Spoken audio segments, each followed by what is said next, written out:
Good afternoon, folks. Just a couple things I wanted to bring to everyone's attention. By the way, it is July 31st, 2022. Hope our Kurt is keeping you well and safe wherever you are in the world. We're having a little bit of an event. We've had a couple of them here since midnight, right around midnight. We had a little event here, little teeny little spike in and out, and again, little spikes in and out. But then when you come down here and you actually look at the density, you can see the density went up just a little bit, and then it comes back down, and it's slowly coming back up again. Our speed is kind of all over the place, kind of up and down, up and down, up and down. Well, this is from solar winds that we're being impacted by, and it's not, and it's just like glancing below solar winds, like just because we are higher on the equatorial plane of the sun, so the solar winds are just kind of every once in a while we get a little pop by it. So it's nothing to worry about. This is not a major event. It's only -8. It's nothing to be too concerned about, especially when you come down, you look at the density. We're only at like 13.7. That's fine. Our speed 397. So temperature is 7.84 for in Kelvin. So we're doing fine. All right. And one of the ways to really check that is to not only were we looking at our solar winds, real-time solar wind, when we were looking at this down here. Okay, and here you can see this. We did speed up just a little bit, around 400, which isn't too bad. Density wasn't too bad. We didn't even just barely made it to 20, so it's nothing too super serious. Temperature stayed the same. Little bit of BZBT bouncing, but the biggest place to really look is right here at your KP index. KP index is all pretty decent. Now here in College Station, we got up to a KP4, so it's really nothing major. It's just a minor. All right. Now, one of the things I did want to bring to everyone's attention. Last night, we actually had a nice large prominence over here, coming off of the sun, literally first thing this morning, really bright and early, and as we're watching, we can see it rolling over. Now we're going to see the satellite go behind the Earth here in just a second, where you're not going to be able to completely see the rest of it. But you see that prominence? That is very large, and this is coming from the back side of the sun, reaching around. And I was actually watching this early in the morning.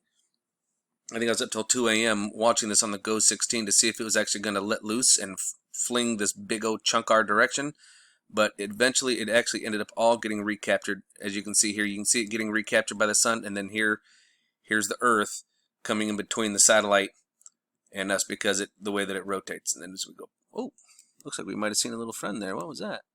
Oh, what is that? That's interesting. And then as we see here, as we pick back up, it's all being the tail end of it is being recaptured there. So there's nothing there that I would be concerned about whatsoever. Now, with that being said, we've got a couple things to show you guys here. Check this out. So, if anybody's been outside at night, we are right now right in the middle of 3 different meteor showers. We got the Alpha Copernicid, the Southern Delta Aquariid, and the Perseids. So, if you guys get outside, you guys can see as many as 20 meteors per hour, especially in the northern hemisphere. Okay. The thing I wanted to show you guys was, where are we at? Here we go. Meteors, asteroids coming close to Earth.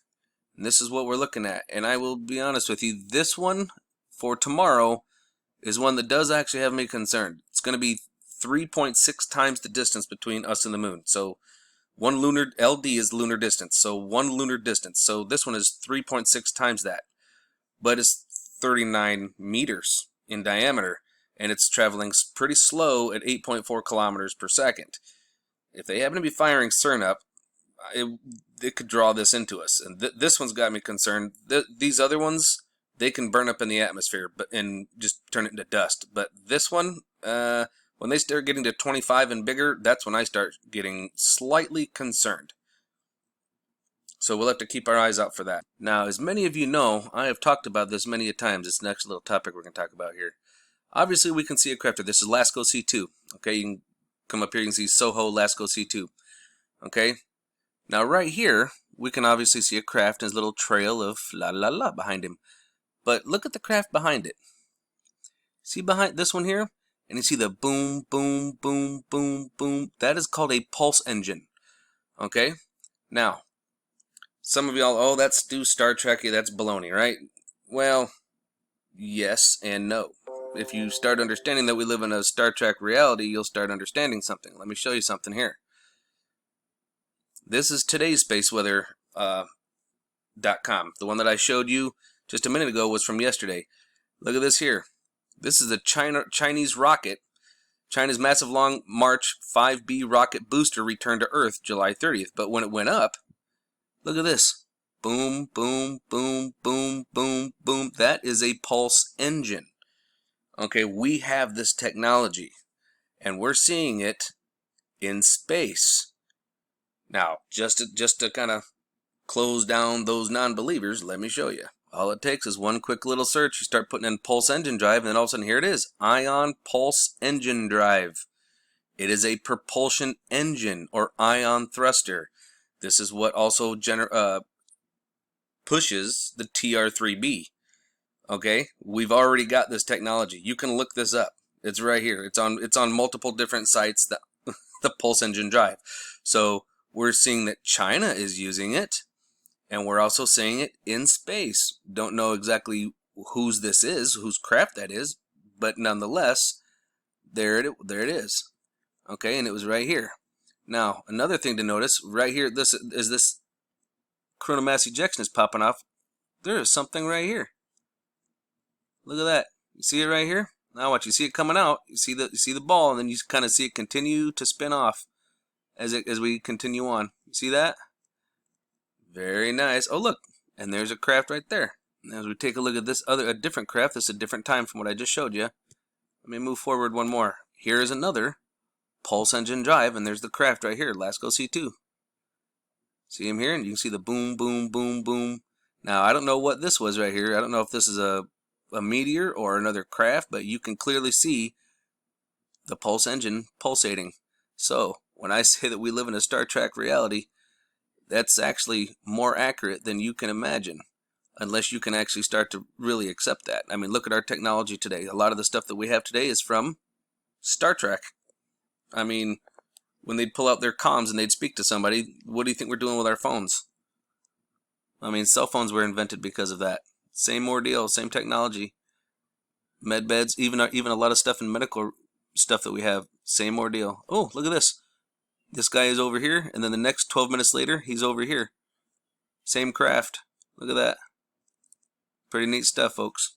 And as we go a little bit further, check this out. Oh, where'd he go? Down here in the corner, we can see something getting off a screen, but look at this. You see this light here?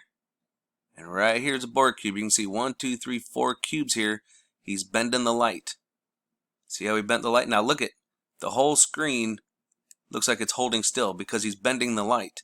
This side actually doesn't move, but this side did, but because they bent the light, it froze the frame and you didn't see it move. See that? Notice the difference? So this side moves and this side doesn't, which means this is the side that they were hiding. Does that make sense? Because I mean, if you watch here, you can see the plasma shooting out the bottom of the sun. See that? It's moving, but the right side is not. Once again, light bending technology. Here we are zoomed in on one going by the sun. You can clearly see the pulses. Boom, boom, boom, all along there. Pretty cool stuff, folks. to really think that we live in Star Trek reality, but we're the indigenous species that needs awakening, slow disclosure, so the planet don't freak out. So keep your eyes open. No fear, and remember that love is the only way forward. So the wolf out.